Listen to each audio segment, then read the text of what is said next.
Bonjour à tous, bien-aimés. Je voudrais partager avec vous quelques pensées autour de l'exigence ou des exigences du royaume de Dieu. Nous parlons beaucoup de la grâce, et c'est une bonne chose, c'est-à-dire de cet amour immérité dont nous bénéficions tous, dont nous héritons tous. Et je l'ai rappelé encore récemment dans une précédente vidéo, combien, le Seigneur lui-même sur la croix a dit « Tout est accompli ». Et ce tout est accompli ne signifie pas que nous n'avons rien à faire. Mais je crois qu'au contraire, parce que notre Dieu est un Dieu de grâce, il est en mesure d'avoir certaines exigences à mon égard et à ton égard. Et vous savez, le royaume de Dieu ne sera jamais un royaume bradé, un royaume au rabais. Et le standard que Dieu a fixé, eh bien, il ne le changera jamais. Et je voudrais qu'on puisse lire ensemble cette lecture dans Marc chapitre 10. Avant, je vous rappelle que si vous n'êtes pas abonné à notre chaîne YouTube, faites-le. Cela permettra que nos vidéos puissent gagner en visibilité pour encourager le plus grand nombre. Merci aussi pour ceux qui prennent le temps de liker ou de laisser un commentaire. Encore une fois, je les lis tous, je ne prends pas toujours le temps de répondre, mais c'est toujours une bénédiction. Donc je disais Marc chapitre 10, et je vais lire à partir du verset 17, c'est une parabole bien connue, pardon, pas une parabole, mais un récit bien connu de Jésus qui va parler avec un jeune homme qui nous est précisé, qui est riche. Comme il parlait, un homme accourut, se jetant à genoux devant lui, donc devant Jésus, il lui demanda « Bon maître, que dois-je faire pour obtenir la vie éternelle ?»« Pourquoi m'appelles-tu bon ?» lui répondit Jésus, « Pour personne n'est bon, sinon Dieu seul. Tu connais les commandements, ne commets pas de meurtre, ne commets pas d'adultère, ne vole pas, ne porte pas de faux témoignages, ne fais de tort à personne, honore ton père et ta mère. » Maître, répondit l'homme, tout cela, je l'ai appliqué depuis ma jeunesse.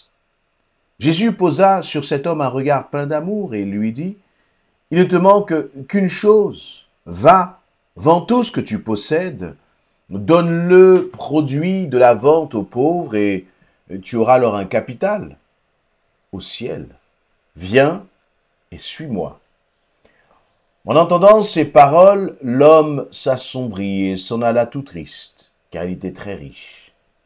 Jésus parcourut du regard le cercle de ses disciples, puis il leur dit qu'il est difficile à ceux qui ont des richesses d'entrer dans le royaume de Dieu. Et Jésus va continuer d'insister, et notamment en prenant cette image d'une aiguille pour lequel, comment dire, d'un chameau, pour lequel il va dire qu'il est plus difficile à un chameau par entrer dans le trou d'une aiguille qu'à un riche d'entrer dans le royaume de Dieu. Et donc, dans ce récit, on voit ce jeune homme qui est plein de bonne volonté, qui aime Dieu, manifestement, qui depuis son enfance suit les commandements, et Jésus va commencer par cette approche-là. Est-ce que tu suis les commandements? Et le jeune homme va dire, oui, je les suis depuis ma jeunesse. Je ne commets pas d'adultère, je ne vole pas de faux témoignages, pas de meurtre, j'honore mon père et ma mère. Et donc on pourrait déjà se dire que pour un jeune homme, c'est déjà un beau standard finalement. C'est déjà un beau standard. Et on ne sait pas comment ses parents sont avec lui, mais en tout cas, lui, il dit qu'il honore son père et sa mère. Et le Seigneur va poser, il nous a dit, un regard plein d'amour. Il va lui dire, il te manque une chose, va, vends tout ce que tu possèdes. Et avec le résultat de la vente, tu vas tout donner aux pauvres. Et il y a cette phrase intéressante que va dire Jésus, et il dit, tu auras un capital au ciel. Et cet homme, il n'a pas été capable finalement de faire cela, parce que oui, il aimait Dieu, mais plus que Dieu, il aimait l'argent, il n'était pas capable de tout lâcher pour suivre Jésus.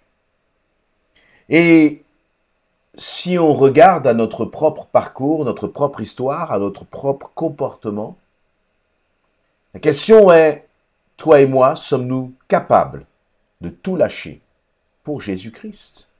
Alors, sans aller jusqu'à un extrême, même si cet extrême, c'est finalement le standard que Jésus a fixé pour ce jeune homme, sans aller même jusqu'à ce standard-là, aujourd'hui, es-tu prêt à mettre des choses de côté pour Jésus-Christ? Et pendant que je suis en train de vous parler, eh bien, je crois que vraiment, nous sommes une génération qui est en danger. Parce qu'il y a tellement de distractions dans ce monde. Il y a tellement de choix, de décisions que nous pouvons prendre, qui semblent légitimes, mais qui finalement vont mettre Dieu au second plan. Et vous voyez, ce qui m'interpelle dans ce récit, c'est que Jésus, nous est-il dit au verset 21, posa un regard plein d'amour sur ce jeune homme. Il va dire, il te manque une chose, parce que Jésus savait ce qui manquait à cet homme. Et Jésus n'a pas essayé de dire à cet homme ou de proposer à cet homme une sorte de discipulat, d'engagement, de vie chrétienne au rabais. Non, le Seigneur lui a dit, voici ce qu'il faut, voici ce qu'il te manque. Malgré tout l'amour que j'ai pour toi, c'est comme si le Seigneur lui dit, je ne peux pas te proposer un évangile au rabais. Je ne peux pas te proposer un engagement en tant que disciple au rabais. Et voici ce qui te manque. C'est comme si le Seigneur lui disait, malgré tout l'amour que j'ai pour toi, cet amour ne peut pas faire en sorte que être chrétien, c'est comme une vie de demi-mesure. Et cela nous interpelle, m'interpelle. Où est-ce que tu en es dans ta relation avec Dieu? Combien d'hommes et de femmes j'ai pu baptiser? Combien d'hommes et de femmes j'ai pu voir qui ont été touchés avec une conversion, message de la repentance, qui ont été tout feu, tout flamme pour avancer avec le Seigneur. Et aujourd'hui, mon cœur est triste, comme l'était le cœur de Jésus pour cet homme. Parce qu'il nous est dit que, eh bien, cet homme n'a pas fait le bon choix de renoncer à tout pour Jésus-Christ. Je disais combien d'hommes et de femmes j'ai pu baptiser, qui avaient un vrai témoignage, qui ont été touchés par le Seigneur. Mais il y a un moment de leur vie où ils ont dû faire un choix. Et malheureusement, ce choix n'a pas été Jésus-Christ. Et vous savez, on est très fort pour nous leurrer nous-mêmes, pour nous faire croire que nous aimons Jésus, mais que pourtant nous ne sommes pas prêts à tout abandonner pour lui.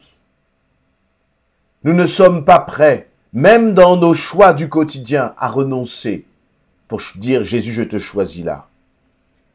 Et cela se voit dans les petites choses. Et la parole que je partage là n'est pas une parole de condamnation, mais c'est une parole d'alerte, ou une parole pour nous appeler à faire attention et de chaque jour faire ses bons choix. Et lorsque je vous partage cela, je me le partage à moi aussi en premier, parce que malheureusement, force est de constater que je ne fais pas toujours les bons choix. Je ne mets pas toujours Jésus en premier. Dans le domaine de la prière, dans le domaine de la méditation, de la parole, parce que nous avons des emplois du temps qui sont un peu fous.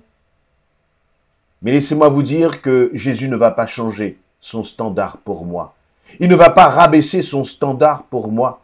Si tu décides de passer plus de temps dans des choses secondaires, que ce soit des séries, que ce soit sur les réseaux sociaux, je ne sais quoi d'autre, si tu décides de mettre tout cela avant le Seigneur, alors il se peut que le Seigneur te regardera avec un regard triste, comme il a pu regarder ce jeune homme. Avec un regard plein d'amour, oui, mais avec un regard triste. Parce que chaque jour, le Seigneur voit nos choix. Chaque jour, le Saint-Esprit voit nos décisions. Et chaque jour, nous sommes comme devant une intersection et il nous dit, mais que vas-tu choisir? Que vas-tu choisir? Et lorsque je parle de cela, c'est même dans le domaine du travail. Parce que, encore une fois, je reviens sur cette notion intéressante où Jésus va dire à cet homme, si tu vends tout, eh bien, et que tu donnes le produit de ta vente aux pauvres, humainement parlant, tu vas finalement t'appauvrir, entre guillemets, mais tu vas construire, bâtir amasser un capital au ciel. Et donc je me pose cette question, je te pose cette question, mon ami. Toutes tes activités te permettent d'amasser un capital sur terre ou un capital au ciel. Le travail, dans le choix de ta profession, lorsque tu reçois une promotion, est-ce que cette promotion va te permettre d'avoir plus d'argent, une plus belle maison, une plus belle voiture, va te permettre d'avoir une plus grosse épargne? Mais cependant, malheureusement, en sacrifiant ton capital au ciel, on voit et on sent dans ce récit, dans cette rencontre entre Jésus et ce jeune homme, que vraiment, choisir, c'est renoncer. Tu ne pourras pas amasser un capital sur terre tout en pensant que tu pourras amasser un capital au ciel. Je ne dis pas qu'en tant qu'enfant de Dieu, on doit vivre dans la pauvreté. Non, merci. Je refuse cela. Je refuse cet évangile-là. Mais si le fait d'amasser des richesses prend la place de ma communion avec le Seigneur, alors là, je dois faire un choix. Je dois faire un choix. Parlons clairement, nous avons besoin, merci Seigneur, pour les hommes qui sont riches. Merci Seigneur pour les chrétiens qui sont aisés. Mais si c'est être aisé et riche, au prix de ma communion avec le Seigneur, encore une fois, non merci. Et je crois vraiment que Dieu n'est pas dans cela. Mais si le fait d'avoir une certaine position, d'avoir certaines relations, je peux mettre cela au service du royaume de Dieu, sans que cela me nécessite une forme de compromis dans ma relation avec Dieu, alors gloire à Dieu. Gloire à Dieu. Mais pour cet homme, finalement, ce qui était un problème, ce n'était pas d'être riche, c'est que sa richesse l'empêchait d'obéir au Seigneur et de faire les bons choix. Être riche et ne pas être capable à un moment de décider Christ avant tout, alors c'est un problème. Et ton travail, attention à ton travail. Vous savez, nous évoluons de plus en plus vers une société où finalement, en tout cas en France, on dérégularise un peu tout. Avant, personne ne pouvait travailler le dimanche, si ce n'est des professions très spécifiques, dans le domaine hospitalier, dans le domaine social, par exemple, ou si on était pompier ou policier. Vous voyez, des professions qui nécessitent qu'il y ait des personnes qui puissent, bien sûr, s'engager même le dimanche, et ça peut être bien sûr des chrétiens. Mais, notre société de consommation va même jusqu'à ouvrir des magasins le dimanche. Alors, bien sûr, cela rend service à tout le monde. Mais en tant qu'enfants de Dieu, n'avons-nous pas d'autres priorités que de faire des courses, du shopping le dimanche? N'avons-nous pas d'autres priorités que cela? Alors que c'est un jour où finalement, tous les enfants de Dieu peuvent le mettre à part. Je rappelle dans ce que je suis en train de partager que Dieu est celui qui a, instauré le sabbat au milieu de son peuple pour avoir un jour avec lui, un temps avec lui. Et tout ça pour vous dire que Dieu, encore une fois, n'abaissera pas ses exigences et son standard. Faisons attention, bien-aimés. Dieu, tu as beau être aimé de Dieu, comme ce jeune homme riche était aimé de Jésus, mais finalement, Jésus l'a laissé repartir. Cet homme est reparti là, tout triste. Et Jésus a regardé cet homme partir. Mais Jésus n'a pas essayé de le rattraper en lui disant « Ok, d'accord, finalement tu ne vas vendre que 50%, tu vas garder 50%. » Jésus n'est pas dans une négociation avec toi et avec moi.